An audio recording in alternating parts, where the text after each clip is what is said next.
Hey guys, how is it all going? So, thank you for joining me, which is the start of my Friday the 13th movie series review.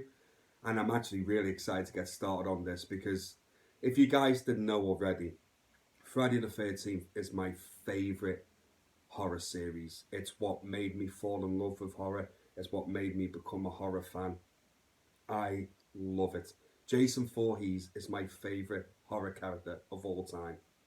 Up there with Ash Williams from Evil Dead. I love Jason Voorhees. And as you guys know, if you just look at the background there, you can see with Jason Voorhees all there. So I'm a huge fan and I love the series with all my heart. So it was interesting for me to go back and watch the original, which, spoiler alert, Jason Voorhees is not the killer in this movie. And I would like to think, even if you're not a horror fan, you know the plot of Friday the 13th because it's just iconic. You know the plot. You know what the story is. I shouldn't even have to explain it. And spoilers, if you don't know, but Pamela Voorhees, Jason Mother, is the killer, the original killer of Friday the 13th. So, with that being said, and let me take a sip out my Jason cup, and I'm going to give you my thoughts on the original. Right. So, to start off with the positives of the original Friday the 13th movie, I don't think I'm going to say any different to what other people haven't already said about this film, but I agree with every review that Tom Savini's work on this movie is absolutely outstanding. His practical effects still hold up to this day. I was impressed by just how good some of the kills that you see on camera, because a lot of the kills take place off camera, which doesn't really bother me in horror movies as such. I don't mind, but the kills that you do see, the effects are brilliant, and like I say, still hold up to this day. They're really, really good, especially Kevin Bacon's death with the arrow coming up through here when he's lying in bed. Thought that was a great effect, and obviously the OG one at the end, one of the most iconic scenes in horror movie history ever, is when Pamela Voorhees is getting beheaded by Alice with the machete. That effect is great. But what I did make me laugh is if you if you watch it again, guys, and just pause it, you know when the hands come up like this, when the heads come off, you see like little bits of hair on here, and I'm like, oh man, they're men's hands. Then that's not a woman. They're not women's hands. I don't know. It just tickled me when I noticed it when it was coming up like this. Great effect and great work, and the standout of this movie, hands down, is Betsy Palmer, who plays Pamela Voorhees. She is not in this movie long. In fact, she's only in it for like the last 10 to 15 minutes of this film. Because this movie originally, obviously when it came out, no one knew who Pamela Voorhees is. No one would have any idea to how iconic this series would get. No one. So the film plays out a little bit like a whodunit. And it's the camera's like a point of view of the killer as well. So it makes you think that the killer could be Crazy Ralph, I think they more point at, or could it be one of the counsellors themselves, or could it be the guy that's looking to open the camp again? It kind of leaves you thinking, or who could it be?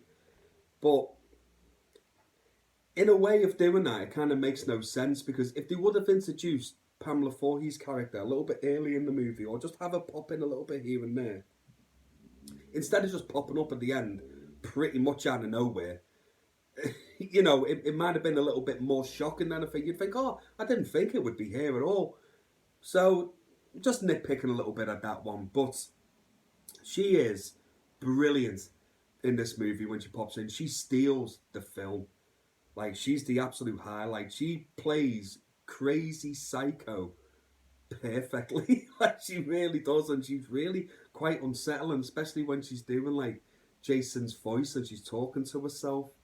Like, kill her, mummy, kill her, and all this, and like it's unsettling. I mean, even now when I was watching, I was like, that's making my skin crawl a little bit, to be honest with you. But she hands down steals steals this movie. She's by far the best performer of this movie. So, to get into my negatives, I know there's a lot of you guys love this movie and think it's the best in the series. I can't agree with that. This is nowhere near my best Friday the 13th movie at all. I mean, I've watched all the other ones like multiple times. With this one, I only ever watched once, and that was way back in the day, way back, and I barely remembered much about it. So, with rewatching this, I was surprised to see where I would actually fall, whether I would enjoy it or not. I don't think it's a bad movie at all. I really don't. But I don't think it's good neither. I just think it's okay. And my reasons for that is, guys, is that I do prefer Jason Voorhees being like the main focus of the Friday the 13th series. He's my favourite character. So to not have Jason in this, as we know Jason, does knock it down a little bit for me. And also, I know the series is not notorious with great acting, right? I know that. I really do know that. But I thought, like, the characters in this, I just thought were just, I just didn't care. And no one, apart from Pamela Voorhees, right, Betsy Palmer, no one could act in this movie. No one. They're all bad. And especially, and I know I'm probably going to get a lot of shit off you for this, but the lady that played Alice, and I can't remember the actress's name, I thought was terrible. I thought she was really, really, really bad. I really did. I would just, yeah, they just didn't do it for me at all. And also, what I'll have to say is this movie is quite slow.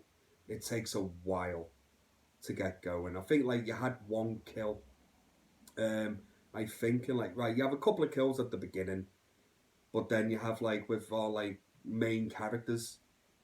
When the movie becomes present day, you have one kill in like the first half an hour to 40 minutes at least, and I'm probably being generous saying, 40 minutes. It just dragged a little bit for me, and I was getting a little bit bored watching it, to be fair. And I've never had that with the other ones, even as bad as some of the other Friday the 13th are. I never get bored watching them. So I was surprised when I was just getting a little bit kind of, right, come on then, let's hurry it up. And then I was seeing how long that was left. And there was like an hour to go. And not much had really happened. I was like, right, this is feeling longer than an hour. This is feeling longer than just like half an hour's gone past. But yeah, if this is your best Friday the 13th movie, then fair play to you. I mean, because everyone's opinion's different, and it's subjective. But normally I can say, I don't agree, but I can see it and I can understand it. With this one, I can't see it. I don't see how this could be anyone's favourite Friday the 13th movie if you are a big fan of the series. But like I say, everyone's different. Everyone has a different opinion. But I would not go back and rewatch this one. Like I say, I will watch the other ones many times over. This one, I would have no interest in going back and seeing. And also, just thinking then, another thing that really did my head in with Alice at the end of this movie. 3 times she knocks Pamela Voorhees down in this movie. 3 times. Actually, Pamela Voorhees goes from an absolute stealth killer, you know what I mean, probably indestructible, to just being so easily knocked out. Like, not a hard fight at all, right? Knocks it down 3 times. And every time I'm like, you could have just finished her off there and then. Especially the 3rd time when the machete was there. Just ram it through the crazy bitch's forehead. Like, just end it there. But she didn't. But then eventually, she does chop her head off, which is it is an iconic moment, and it's a great scene. It is. But yeah, I can't stand that in horror movies. When they have the killer knocked down and they just don't finish them off, it does my head in, because I would literally be like, I am going to hack this fucker to death. You know what I mean? It's like, I'm not leaving him. Oh, I'll leave him with the machete next to him so they can wake up and fucking chase me again. No. Like, no. But, yeah, overall, guys, I don't think it's a bad movie, but I don't think it's good. But you can't argue what this movie kicked off. You know what I mean? You can't. So it scores points that way for me as well, because, like I say, I do love this series overall. I'm a huge fan of it, but I can't get the first one to fresh. I can't. I've got to stay true to how I feel and how I felt watching it again. And that basically, ultimately, at the end of it, I was like, mm, it's okay. So, oh, I will say this though. Going back to a positive, I do like the ending of this, even though it's a dream sequence. The part where Jason comes up out the lake and drags her under. I could imagine people back in the cinema back then absolutely shitting their pants when that scene happens, because you don't see it coming. It comes from nowhere, you know. And I would have loved, if I could have been a fly on the wall in a cinema back then and just watched the opening night's audience when that scene comes up. I could just imagine the place screaming down. I really could. I think it's a great jump scare and it's a great way to end that movie, you know. But overall, guys, I think out of five, I'm probably going to give it a 2.5 out of 5. I think you could skip this one and just start from part 2 onwards, because if I remember right with part 2, they recap the first one in the beginning anyway, they recap the end of this. So you could start it from part 2 up, to be fair, because that's when my boy Jason is in there. It makes no sense to why he's there, but he's there and I love him. He's iconic. I won't go back and rewatch the first one. I won't. But like I say, guys, you can't deny what this spawned off. You really can't. So, let me know in the comments below, guys, if you agree with me. If you don't, I don't mind. Let me know if this is if this is your favourite Friday the 13th movie. Let me know why in the comments below. Which one is your favourite? Which one is your least favourite? Let me know, guys. It's always a pleasure reading your comments and hearing from you. And as always, guys, please take care of yourselves and each other, and I will see you again real soon. Take care, guys. Goodbye now.